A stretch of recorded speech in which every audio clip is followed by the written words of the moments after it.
Binayaran ko na nga pala mga ka-dreamers ang binibili ko na lote. Ngayong araw mga ka-dreamers, tutuparin ko na ang isa sa mga pangarap namin ni na mama. Kaya naman sa lahat ng mga videos na ginawa namin ni mama, ito ang isa sa mga hindi ko malilimutan. Sapagkat panibagong buwan, panibagong pangarap ang matutupad. Kaya naman thank you Lord sa lahat ng mga biyaya na patuloy mong ibinibigay sa aking pamilya. Syempre sa mga tunay ko na ka-dreamers diyan, salamat po sa inyong tunay na suporta. Kayo ang mga salik na nakatulong sa amin ni mama para makabili na nga ng lupa. Wow!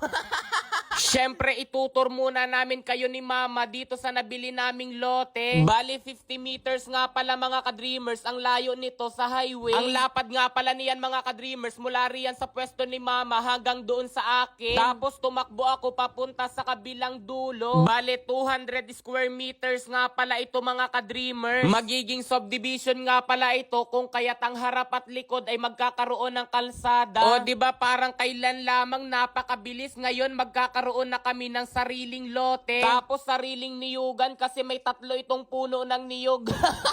Kasama mga ka-dreamers, yung 3 puno ng niyog na napakaraming bunga. Tunay talaga na lahat ay posible sa taong may pangarap. Dahil dati-rati nakikitira lang talaga kami. Nakararanas ng pinapaalis sa lupa dahil hindi naman iyon sa amin. Pero ngayon magkakaroon na kami ng sariling amin. Huwag kang maging OARJ, lote pa lamang yan, wala pang bahay. Pati kalikasan na pa-tears of joy sa mga achievement namin ni mama. Kinahapunan nga mga ka-dreamers ay pumunta na kami rito kay Honorable Baticolon, isang attorney dito sa Katanawa, para magpanotarize at magpagawa na nga ng deed of sale. Bali ang nasa kaliwang bahagi ko pala ang may-ari ng lupa na bibilihin natin na malapit nang maging sa atin. Hiningian na rin nga pala ako ng ID dahil sa akin na nga ililipat ang pangalan noong lupa. Tinanong ako ni attorney kung ilang taon at may asawa na ba. Sabi ko wala pa pero malapit na po. Charot! Abay sa sobrang kayabangan ko yan tuloy inuhaw kami kaya naman kumuha na lamang ako rito ng C2 pati Skyflakes dahil mag-aalasin ko na nga ng mga sandaling ito. Hindi namin tindahan ito mga ka-dreamers pero tignan ninyo ako, feeling na parang amin. Ganito raw kasi sa opisina ni attorney, kanya-kanya na lamang ng kuha tapos dapat honest sa pagbabayad. Dahil kung hindi baka bumara sa lalamunan ang kakainin. Charot! Bigla ngang lumabas yung kapatid ni attorney tapos sabi ko kumuha na po pala kami ng pagkain. Bali sa mga sandaling ito pala mga ka-dreamers ay ginagawa na ni attorney ang papel. Akala nga namin ni mama medyo mabilis lamang pero matagal pala ang proseso. Wala pa kasi kaming karanasan sa mga ganitong bagay. Bali noong Monday pa nga pala talaga mga ka-dreamers dapat ako magbabayad. Pero sabi ko doon sa may-ari, busy ako, nasa school ako noon at ako ay may internship. Kaya naman inirisked namin at ngayon na ngayon mga ka-dreamers. Pagkatapos nga namin magmerienda, ayan na ang reaksyon ni mama, napapasiar na raw siya.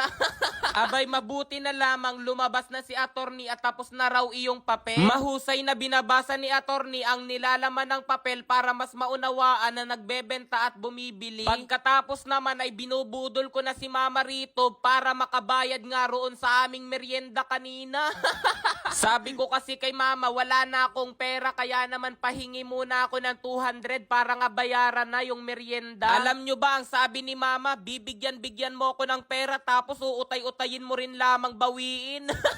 Siyempre bibigyan pa rin ako riyan ni mama kahit labag sa kanyang kalooban. Charot! Siya nga pala mga ka-dreamers, yung lupa nga pala mother title pa lamang, wala pa yung pinakang titulo ng lote na nabili namin. Bali kapag nga hinati-hati na saka magpapagawa ng sariling titulo. Sa mga sandaling iyan nga pumeperma na ang dating may-ari at ako na ngayon ang bagong may-ari. Wow! Grabe, marami palang pinipermahan kapag bumibili ng lupa tapos si mama nga pala yung witness kaya naman pumerma na siya. Pagkatapos naman magpermahan ay umuwi na kami sa bahay dahil dito na nga kami magbabayaran. Ito na nga yung huling proseso para masabi na sa amin na talaga ang lupa na iyon. Sa lahat nga pala ng nabili namin nakatas ng aming pagbablog, ito yung pinakamahal. Grabe, hanggang ngayon hindi ko pa rin lubos akalain na makabibili nga pala kami ng lote. Kaya naman worth it yung pagod, puyat at pag-iisip na mga content araw-araw. Kaya naman nag-ipon talaga ako para nga makabili na nga ng lupa. Dahil ito nga yung pinakamagandang investment. Hanggang dito na lamang mga ka-dreamers. Maraming salamat po.